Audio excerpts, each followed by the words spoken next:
Now, in order to think about communication and policy outreach and advocacy, you can think about a framework. And there are many different frameworks. We choose one here to explain it. We call it the 5 Ds. And the 5 Ds are basically a very simple process of diagnosing what is the problem you want to solve, and what are your objectives, assessing the risks, analyzing the stakeholders, to designing, which is what are going to be the advocacy targets, what's going to be the message, define an overall engagement strategy, to the third one, which is develop the campaign. How are we going to roll it out? What's going to be the timing, the tactics? To then deploying the campaign. We are doing it. We're putting it into action. And we're going to monitor it, and we're going to then debrief to see how we adapt. So a very simple process: diagnosing, designing, developing, deploying, debriefing. Let's talk about the first one, diagnosing, which you can also call stakeholder targeting. And that's why you're going to do a lot of stakeholder analysis. So why do you want to map out stakeholders? Why do you want to kind of know what's around you?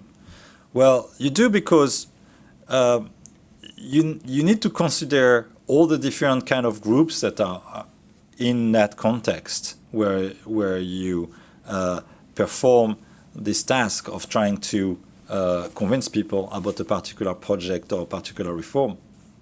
You need to know who are the people who are influential, and you need to be able to target those influential people.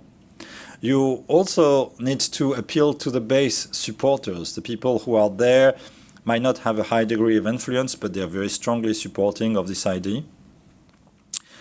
You need to see the different type of potential supporters, and what do you do with the parliament versus the government versus people in the administration, people in the prime minister's office, people in grassroots organization. All those different people are a lot of people to consider, and you can't just operate in a vacuum. The reform you promote, the action you're pushing for, has to be taking place in that context, and you need to understand that context to understand the degree of commitments of people, and how you're going to be able to use the limited resources you have to do the right kind of targeting at the right time. So I'm using here kind of a stakeholder map that I got from Steve Rabinowitz, which was used during one of the tools used during the Clinton campaign. And this is a little bit different than some stakeholder maps that you've seen about, the degree of influence and the degree of interest of people. This goes one step further. So on top, we have the issue predisposition. What are the opinion of the various people around you about the issue you're bringing about? Are they completely against it? Are they for it? Or are they not sure? If they're against it, they're against it. They don't like this issue. They have a lot of argument against it. They're ready to, they don't like it. They're for it inherently, this is an issue they care about, and they like it. And in the middle, of course, they're undecided. Now look on the other side of the matrix. The question is not so much if they are very influential or not influential, it's what is their likelihood to care about this and do something about it.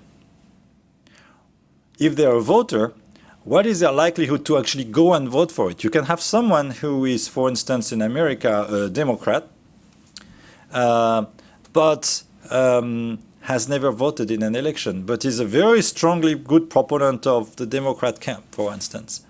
But the record shows this person has not voted. So he's not likely, or she's not likely too much to do something about it.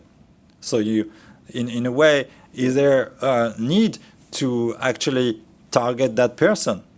So there is a difference between being for something or against something and being likely to do something about it. I give you another example. let's say you work on a custom reform. And so you want to change all the customs in the country. You want to put a new system to double-check containers in the ports and have the custom agents, do a different kind of inspection patterns that will eventually free up some, that will speed up the process and eventually free up some trade routes for some goods in your country. So let's consider the head of the custom agency for a minute. This person might be for it. He might be for the reform. He or she might think that this is a good reform, that it should take place. But there are so many other factors that might make that this person might not want to actually stick his or her neck out for this, because the position of this person might be in jeopardy. There might be different constituents under him or her that they have to take into account, and so he might be inherently for the issue but will not do anything about it, or he or she might be just ready to do something about it but not sure. So they're 100% they're not going to do anything about the issue, that, or they're very likely to act. They're a very strong supporter, or maybe they will, maybe they're not. So now the question is, if you had, $10,000 and you had to use this as actions, advertising, targeting, campaigning towards the number of people in that matrix, who will you target? Which letters here will you put your money on, if you had to put your money on? Well, a lot of people think, I should go put my money on the people who are against me because I can turn them for me. Or I should put the money for the people who are for me to bring up the supporter. Well, here is one of the possible answers, and I show that on the slide. It's like the most effort you want to put on are on the boxes D and B. Why? Because why the D people? Because they're very likely to do something about it. This is a stakeholder that will always open their mouth, will always be there at the forefront, will be speaking in the parliament, will be very active. They're activists. They will do something about it, but they're not sure yet if they're for or against. Those people are really worth investing into, because if you can tip the scale and make them for the issue rather than against, not only is it good for you, but it's not as good for the opposite camp, because if this person goes to the opposite camp against the reform, against the action you're promoting, then it will be a very strong voice, because these people are very likely to do something about it. So it's good to invest in them. Another case are the people who are for the issue, and they will be impacted positively by the issue, and they understand that, and they are really for it, but they're just not sure they should stick their neck out. They should just not sure they should come to the working group meeting and speak for it. They are not sure they should actually speak to the minister about it. They are not sure they should actually speak to their constituents about this issue and supporting it when it's time to vote for it in parliament. So, but they're for it. So they are very worth it investing into, because if you invest into those people, you can make them act upon it. They will do something about it, and they might feel good because they're for it. But you somewhat make them understand that basically it's beneficial for them to do something about what they believe. Now, you still want to put a little bit of money on the people who are for you and very likely to do something, because you want to make sure they're not forgotten, but you don't have to spend a lot of time into those people because they are for you anyway and they're going to do something about it anyway. And also the people who are for you and for the action, but they're not going to do anything. We call them the base.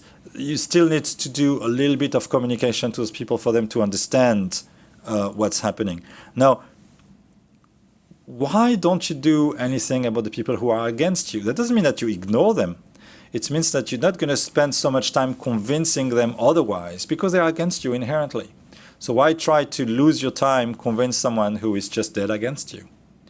Just mitigate that and work to try to bring enough constituents to counterbalance that instead. So this is an exercise that you can do for your situation, and you have this exercise sheet right below this video screen. It's the same matrix.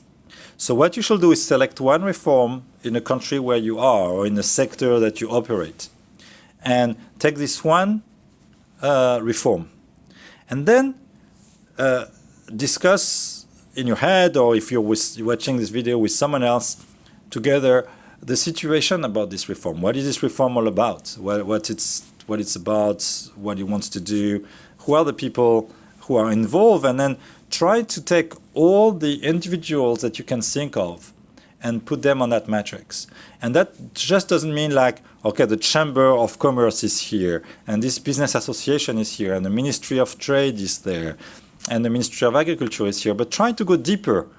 Who in the Ministry of Trade? Who in the Chamber of Commerce? Are we talking about this person who is at the top of this working group, this person who is just one person we know that can be influential, this person in the custom office?